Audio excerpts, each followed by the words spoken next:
Kids, alam niyo na ba kung ano ang palatandaan ng tipan na ibinigay ng Diyos na ang lupa ay hindi na niya lilipulin sa pamamagitan ng tubig?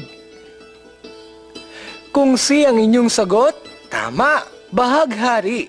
At yan ay mababasa natin sa Aklat ng Henesis, Kapitulo 9 at ang versikulo 11 hanggang 13. At aking pagtitibayin ang aking tipan sa inyo, ni hindi ko na lilipulin ang lahat ng laman sa pamamagitan ng tubig ng baha, ni hindi na magkakaroon pa ng bahang gigiba ng lupa. At sinabi ng Diyos, ito ang tanda ng tipang ginawa ko sa inyo, at sa bawat kinapal na may buhay na kasama ninyo sa buong panahon. Ang aking bahaghari ay inilagay ko sa alapaap, at siyang magiging tanda ng tipan ko at ng lupa. O kids, hanggang sa susunod ha, abangan niyo pa ang maraming Bible trivia dito lang sa KNC Show!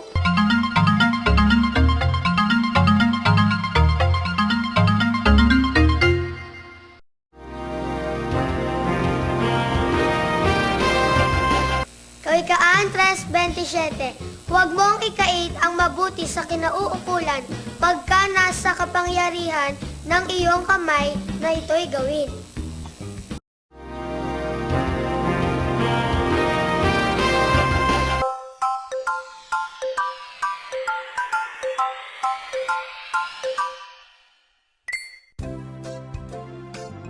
Siguro po, kuya, kung nauli po kami ng dating kanina, hindi po namin mapapanood ang mga pinag-aralan natin ngayon. Oo nga, buti na lang pag dumating tayo sa tamang oras sa RL. Pero para hindi kayo gahulin, huwag niyong isasabay ang paglalaro o ano paman sa mahalaga nating gagawin. Dahil sabi sa Ecclesiastes 3:1 ay ganito.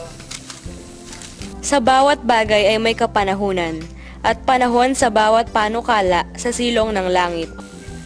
Tama ang sabi ng Biblia, mga kids, may panahon sa lahat ng ating paggawa. Kaya pag oras na ng pag-aaral natin, huwag nating sasabayan ng paglalaro. At pagtapos na tayo sa ating pag-aaral, maaari nyo nang gawin ang dapat ninyong gawin. Para hindi kayo ginagawa sa panahon. Okay ba yun, mga kids?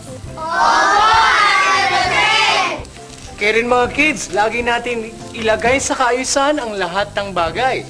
Kagaya ng sinasabi sa unang Korinto 14:40. Basahin natin. Datapwat gawin ninyong may karapatan at may kaayusan ang lahat ng mga bagay. Tama yun, mga kids. Kaya next time, huwag na nating sasabayan ng anumang gawain ang pag-aaral natin ng banal na kasulatan. Para mas marami pa tayong magawa kapag nasa ayos ang lahat ng mga bagay. Eksakto, mga bata. Kaya naman, ngayon ang oras ng pamamaalam natin sa kanila. Kung may oras ng pasimula, meron din namang oras ng pamamaalam. Hanggang sa susunod, magkita-kita tayo kung loloobin ng Diyos. Laro na sa Biyernes. 5 to 5:30 ng hapon. Sa mga ibig humingi ng Biblia, mag-suggest o kaya ay mag-comment, mag-text lang kayo sa ganitong paraan. I-type nyo lang ang UNTV, space, KNC, space, name and age, space, address, space, at ang inyong message at isend nyo lang sa 2299. Hanggang sa muling pagkikita para sa pag-aaral ng banal na kasulatan at dito nyo lang yan mapapanood dito sa inyong kasangbahay sa UNTV! Ang programang pambatang tumatalakay ng mga karunungan sa Biblia. Walang iba, ito ang